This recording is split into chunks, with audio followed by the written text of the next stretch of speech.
दोस्तों ये class 12th में जब आप आते हैं तो ऑर्गेनिक केमिस्ट्री जब आती है, ऑर्गेनिक केमिस्ट्री, तो क्लास 11th में नो डाउट काफ़ी ऑर्गेनिक केमिस्ट्री होती है हमारे पास में, लेकिन 12th में आने के बाद में बच्चे को ये आता है कि how should I start the organic chemistry.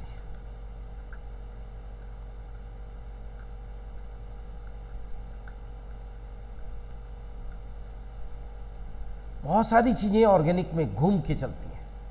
Organic chemistry की सबसे खास बात यह है कि ऑर्गेनिक हमेशा घूम कर चलती है, एक समय में एक साथ में कई सारी चीज़ें खुल जाती हैं। ऑप्टिकल एक्टिविटी भी देखनी पड़ती है, काफ़ी सारी चीज़ें, SN1 SN2 आ जाती है, E1 E2 आ जाती है, साथ में ऑप्टिकल आइसोमेरिज्म साथ में आके थोड़ी रिएक्टिविटी, काफ़ी सारी चीज़ें, मैकेनिकल पोर्शन। तो बच्चे को लगता है कि कहाँ से स्टार्ट करूँ, कैसे स्टार्ट करूँ। तो आज जो हमारी फर्स्ट ऑर्गेनिक केमिस्ट्री की क्लास है, तो पहले हर नंबर पे हमें याद रखना है कि हमें कहाँ से स्टार्ट करनी है, ऑर्गेनिक केमिस्ट्री कैसे स्टार्ट करनी है। तो दोस्तों जो हमारा पहला चैप्टर है, अच्छा हम इसमें विश्वास करते हैं कि आप स्टार्ट करें, चीज़ें आपकी आगे बढ़ें, आगे जाएं, जैसे जैसे आगे बढ़ते चले जाएं, आगे बढ़ें, मतलब आपका स्कोर आना शुरू हो। आपके स्कूल एग्जामिनेशन में आपके कुछ टेस्ट हो रहे हों, आप IIT की 42 ईयर्स किताब आती है, 42 ईयर्स, जिसमें IIT के पुराने सारे क्वेश्चंस होते हैं। नीट की एक किताब आती है 32 ईयर्स, अब तक 32 बार टाइम नीट हो चुका है नीट की किताब। तो उसमें आपको क्वेश्चन मिलने लगे डे 1 से, पहले दिन की क्लास से। ऐसा ना हो कि हम गोल गोल गोल गोल घूमते रहें। तो मेरी जो पहली टिप है वो तो ये है कि you should not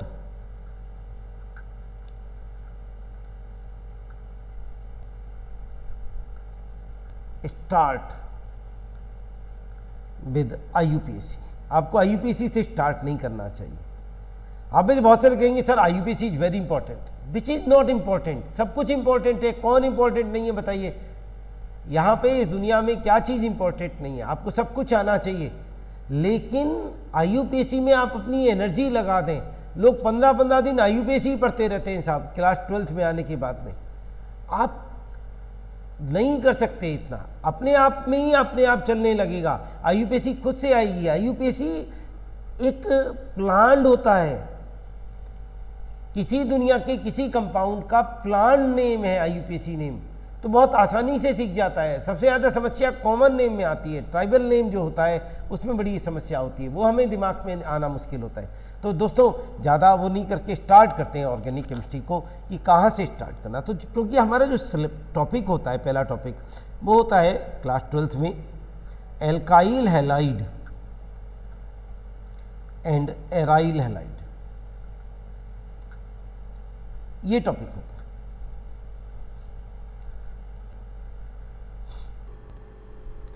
क्या मतलब है यहाँ पे एराइल हैलाइड और एल्काइल हैलाइड का मतलब क्या है, क्या मतलब है यहाँ पे? क्या एराइल कोई खास बात है?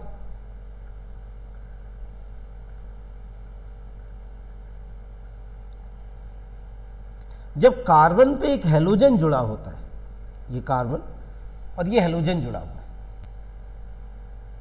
और ये जो कार्बन है this is one of the carbon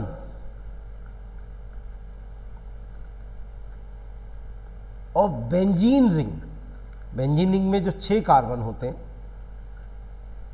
जो 6 कार्बन है बेंजीन रिंग में, आप जानते हैं, उनमें से कोई एक है। नो डाउट अगर बेंजीन से ज़्यादा है, नेफ्थलीन या कोई और एरोमेटिक कंपाउंड है, तो उसका भी कार्बन हो सकता है।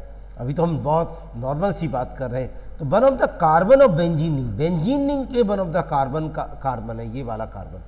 तो नो डाउट अभी तो ये इसमें 4 बॉन्ड बनाए मैंने, 1 2 3 4। अभी तो ये sp3 हाइब्रिडाइज है। तब ये बेंजीन रिंग पे जब अटैच होगा, डायरेक्टली बेंजीन रिंग पे अटैच है, this is the halogen directly attach to benzene ring. अब ये जो कार्बन है ये sp2 हाइब्रिडाइज है। आप जानते हैं बेंजीन रिंग का हर कार्बन sp2 हाइब्रिडाइज होता है। तो this is called as aryl halide.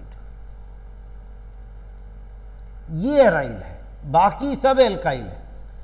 अगर बेंजीन रिंग पे और कोई कार्बन लगा हुआ है, उस पे हेलोजन लगा हुआ है। अब ये एरोमेटिक कंपाउंड तो है, कंपाउंड तो ये एरोमेटिक है no doubt, but it is not aryl halide. लेकिन अब ये एराइल हैलाइड नहीं है।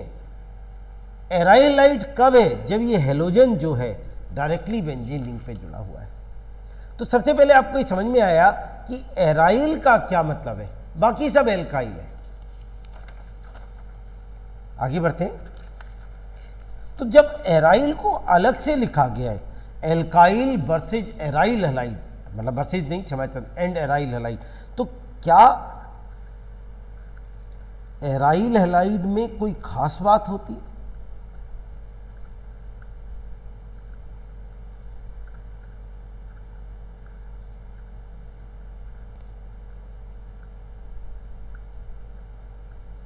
यस, एराइल हैलाइड में एक खास बात होती है। जो हेलोजन बेंजीन से डायरेक्टली जुड़ा हुआ है, ये वाला जो हेलोजन है, ये अपनी रिएक्शंस में वेरी वेरी वेरी वेरी बहुत कम, बहुत वेरी वेरी लेस, बहुत बहुत कम रिएक्टिव होता है। इसी पे क्वेश्चन आगे बन जाएगा आपको कॉम्पिटिटिव एग्जामिनेशन में भी, स्कूल में भी। अभी आगे बढ़ेंगे, जब प्रॉपर्टीज पढ़ेंगे तब बताएंगे। ये तो आपका एक इंटरेस्ट डेवलप हो, what should I read as a lesson number 1 in organic chemistry, कहाँ से मैं स्टार्ट करूँ, ये सबसे बड़ी बात होती है। वो हम यहाँ पे नंबर 1 पढ़ा रहे हैं आपको। आप स्ट्रेट फॉरवर्ड सिलेबस पे आए, आपकी गाड़ी आगे चले।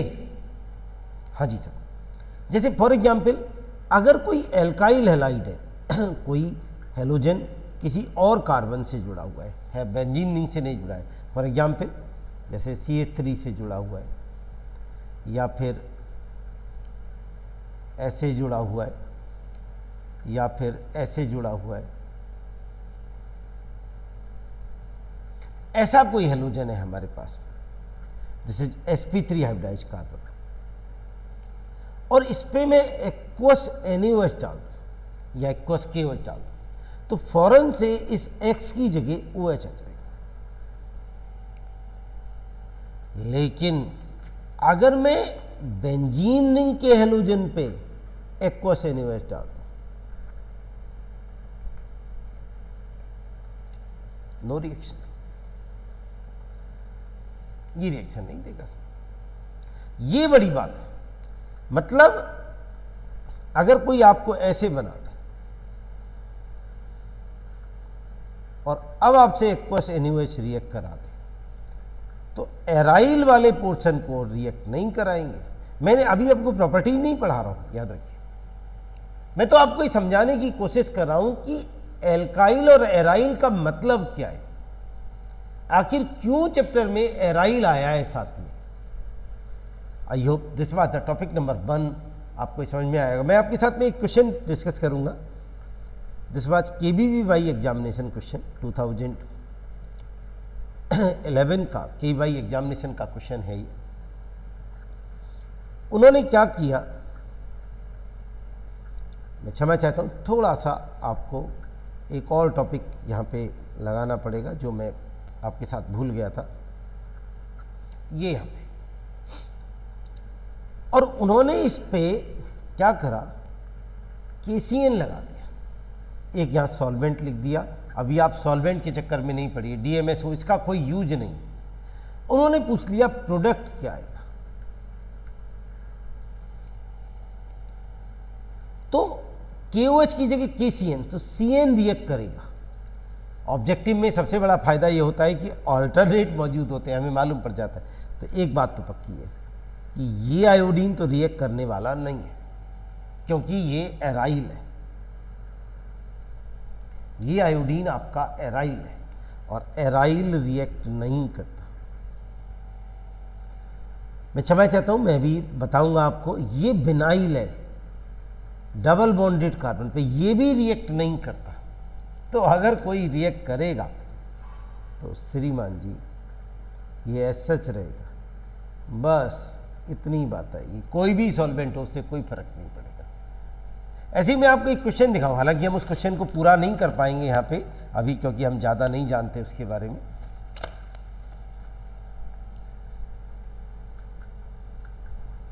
This is IIT 2010।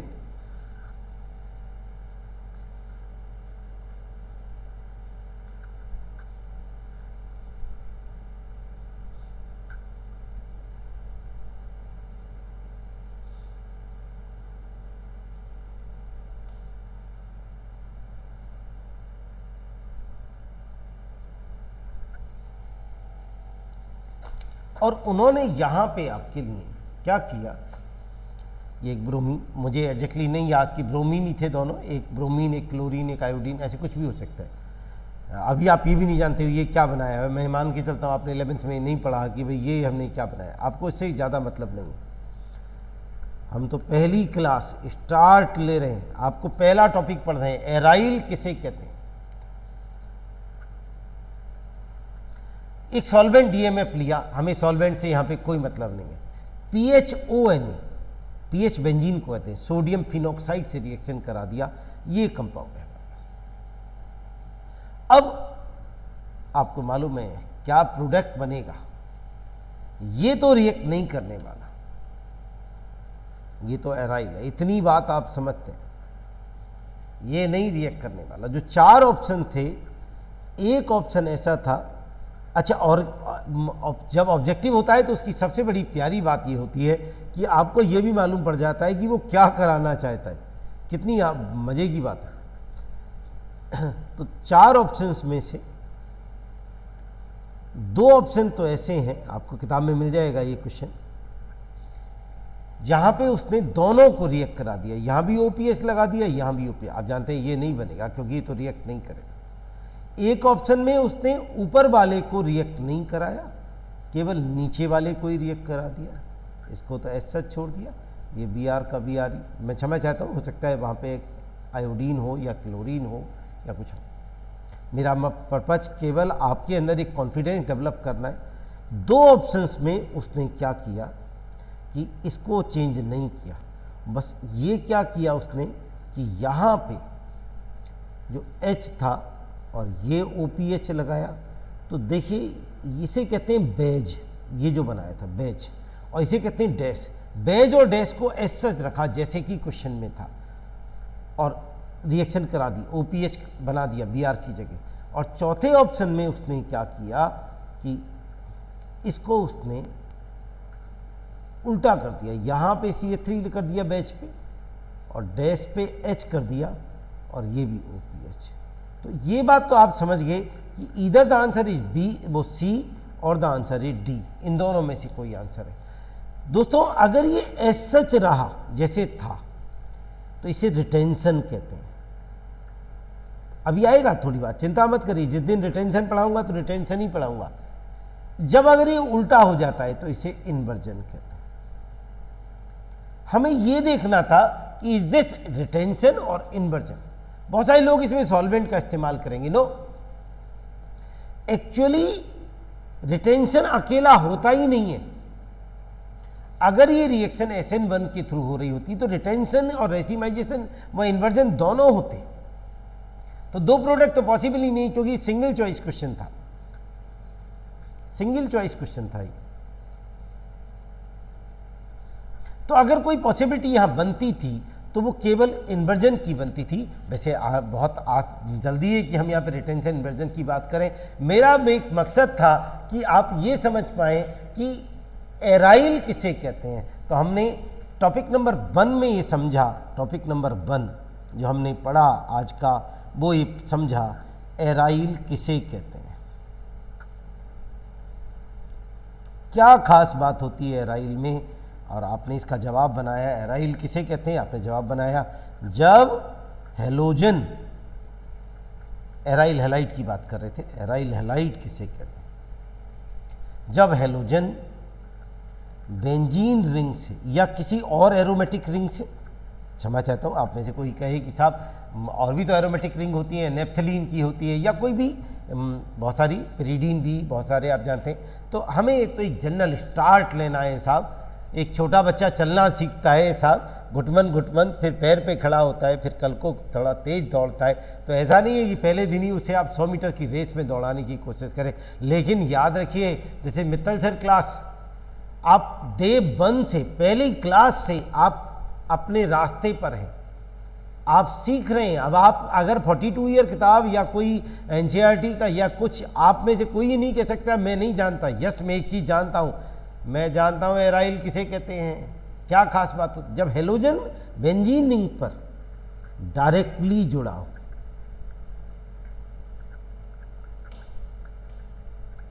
उसे एराइल कहते हैं। क्या खास बात है, पहला टॉपिक आज का जो पढ़ा हमने, क्या खास बात है इसमें? वेरी बहुत सारे क्वेश्चन बन सकते हैं। एक्चुअली बेवकूफ़ बनाने वाले लोग बहुत सारे क्वेश्चन, अरे साहब कब रिएक्ट करता है, क्या बिल्कुल रिएक्ट नहीं करता, क्यों नहीं रिएक्ट करता, ये धीरे धीरे, इसी को तो साइंस कहते हैं। जब आपको कोई चीज़ समझ में आएगी तो कई क्वेश्चन डेवलप होंगे, and this is the exactly the principle of the science. जब आपको कुछ समझ आता है तो आपके ब्रेन में कुछ क्वेश्चन डेवलप हुए, इट मीन्स आप समझ में आया। यहीं से साइंस स्टार्ट होती है। This is the basic principle. जिस दिन आपने पहले दिन साइंस पढ़नी शुरू की होगी, उस दिन आपने इस बात को पढ़ा होगा कि इसी को साइंस कहते हैं, सतत, कंटिन्यूअस, जिसका कोई एंड नहीं है। एक क्वेश्चन को आप सॉल्व करेंगे तो दूसरे क्वेश्चन का जवाब वो आपके दिमाग में आ जाएगा। तो no doubt very very very very less reactive. जैसे आप एक, वैसे आपकी उम्र नहीं है, आप कोई सीरियल देखते हैं सोनी टीवी पे, स्टार पे, कोई सुन पाया साहब सास भी कभी बहू थी या ऐसे कुछ, तो आपने कहा अरे क्या होगा शरद का, ऐसे आपके दिमाग में क्वेश्चन छोड़ के, और अगले दिन बंदा खोल के बैठ जाता है यार मुझे देखना है। तो ऐसे ही आपके पास में, आपके सिलेबस में, फिजिक्स में, केमिस्ट्री में, मैथमेटिक्स में, आपके टीचर का एक फर्ज बनता है कि आपके दिमाग में एक क्वेश्चन डेवलप कर दे और आप उससे आगे पढ़ने की कोशिश करें।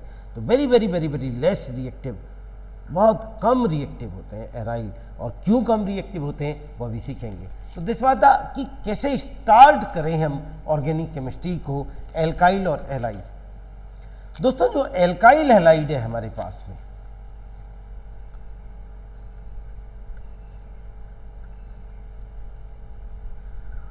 उनकी भी बहुत सारी टाइप होती हैं। अगर ये CH3 पे ही हेलोजन लग जाए तो ये बिल्कुल अलग हो जाता है, दिस इज मिथाइल हैलाइड। अगर बड़ी कार्बन की चेन हो, टेट्राहेड्रल कार्बन है, चारों हाथ हैं उसमें, और 2 H लगे हों और हेलोजन लग जाए, यहाँ पे नो डाउट आगे कार्बन बढ़ जाएगा, तो इसको हम कहते हैं प्राइमरी। अगर टेट्राहेड्रल कार्बन है और एक ही हाइड्रोजन है, बाकी 2 इधर R लग गया हमारे पास में, तो इसे कहते हैं हम सेकेंडरी। अगर टेट्राहेड्रल कार्बन है और उस पर एक भी हाइड्रोजन नहीं है, तीनों तरफ कार्बन का कुछ लगा हुआ है, तो इसे कहते हैं हम टर्सरी। कितनी आसान बात है। अगर डबल बॉन्डेड कार्बन पे हेलोजन लगा हुआ है, ये भी एराइल का भैया ही होता है, तो इसे कहते हैं हम विनाइल। क्षमा चाहता हूँ, 5 हाथ हो गए यहाँ पर, कार्बन के 4, 1 2 3 4, दिस इज कॉल्ड विनाइल। अगर डबल बॉन्डेड के पड़ोसी कार्बन पे हेलोजन लगा हो, डबल बॉन्डेड के पड़ोसी कार्बन पे, this is called as allyl. अगर बेंजीन के पड़ोसी कार्बन पे हेलोजन लगा हो, ऐसे, या हम ऐसे बना दें C हेलोजन ये, और ये हम बेंजीन, तो इसे हम बेंजाइल कहते हैं। बिल्कुल सिंपल सी बात। Methyl primary, secondary, tertiary, vinyl, allyl, benzyl, aryl हम पढ़ चुके थे। धीरे धीरे आप क्लियर हो जाएंगे इसमें। एक चीज और जो आपको याद होनी चाहिए, हम क्लास 11th में भी बताते हैं आपको, और 12th में भी, पहले दिन के डे 1 क्लास है ये, C3H7 जो होता है, जैसे प्रोपाइल जिसे कहते हैं हम, तो आपको आज के बाद में याद होना चाहिए, प्रोपाइल 2 होते हैं। एक होता है आपका एन प्रोपाइल। दोस्तों जब आप बैठ के नोट्स बनाते हैं, जैसे आप क्लिप देखते समय एक एक चीज को लाइन से लिखते हैं, आपकी स्टार्ट हो रही है ऑर्गेनिक केमिस्ट्री, एक बार इसको दोबारा से देखना और इसकी जैसे मैं लिख रहा हूं इसी तरह से आप लिख के notes banana.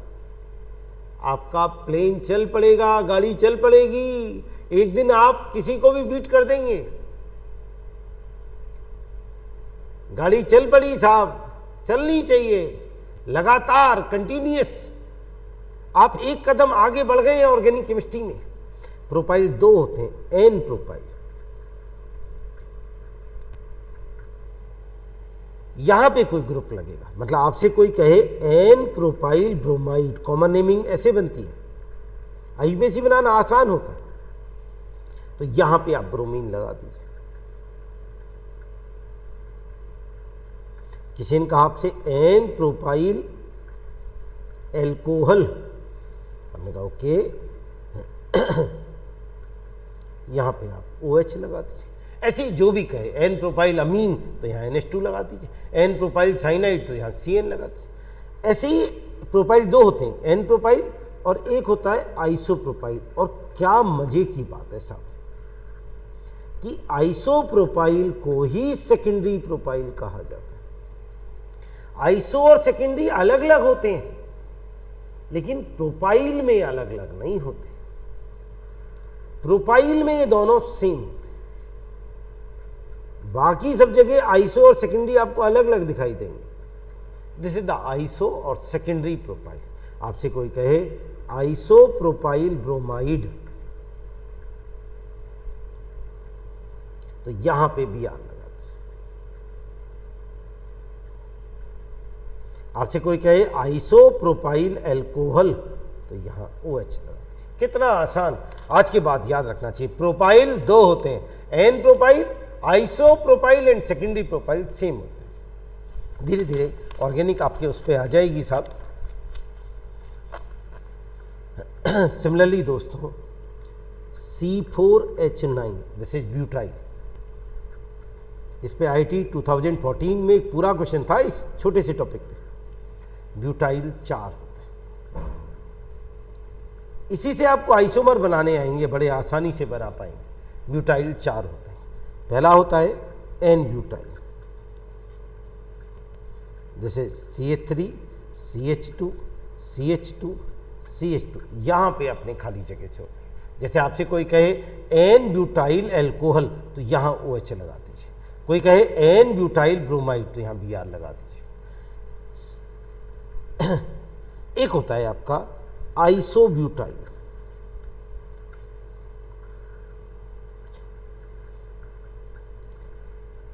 This is the isobutyl. आपसे कोई कहे आइसोब्यूटाइल ब्रोमाइड, तो यहां Br लगाइए। आइसोब्यूटाइल क्लोराइड, यहां Cl लगाइए। आइसोब्यूटाइल अल्कोहल, यहां OH लगाइए। अब देखिए ब्यूटाइल में आइसो और सेकेंडरी अलग अलग हो गए। सेकेंडरी ये है, this is the secondary butyl. आपसे कोई कहे सेकेंडरी ब्यूटाइल अल्कोहल, तो यहां OH लगा दिए। सेकेंडरी ब्यूटाइल अमीन, तो यहां NH2 लगा दिए। And the last one, this is,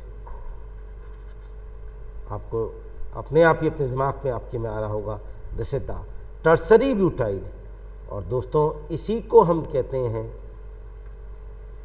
नियोब्यूटाइल। ऐसे नियो और टर्सरी अलग अलग हो जाएंगे 4 कार्बन से ऊपर। वैसे जरूरत नहीं पड़ेगी 4 से ऊपर उसमें काम करने में, नॉर्मली हम लोग 4 पे ज़्यादा फेमिलियर होते हैं। तो this is the tertiary butyl. तो n butyl, isobutyl, secondary butyl, tertiary butyl. आप एनसीईआरटी का एक क्वेश्चन देखेंगे तो उसने ब्यूटाइल ब्रोमाइड की चारों आइसोमर्स बनवा के आपकी रिएक्टिविटी SN1 SN2 में करा दी है। तो आपसे कोई कहे C4H9Br, इसके साहब सारे वो बनाइए, तो आपने कहा ओ इसमें कौन सी बड़ी बात है, मित्तल सर स्टूडेंट है भाई, हमें बनाने में क्या बताती है। This is an butyl bromide. Is this primary और सेकेंडरी और टर्सरी? अभी थोड़ी देर पहले सिखाया था, जिस हेलोजन पे 2 H लगे हो जिस कार्बन पे, उस वो प्राइमरी होता है। अब बनाया आपने सीरियली से बनाया कीजिए हमेशा, एन फिर iso, this is isobutyl bromide.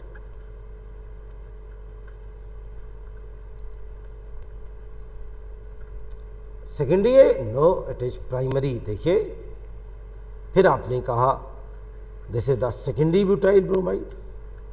अब आप में से कुछ लोगों के मन में आएगा साहब कौन ज़्यादा रिएक्टिव कौन, भाई मेरे अभी तो पैदा हुए हैं, धीरे धीरे धीरे धीरे गाड़ी पटरी पे चलेगी। और आप देखिए मज़े की बात देखिए, फ्रॉम द डे 1 पहली क्लास है आपकी और आप चल पड़े साहब। This is tertiary butyl, this was the secondary butyl and this is tertiary butyl bromide.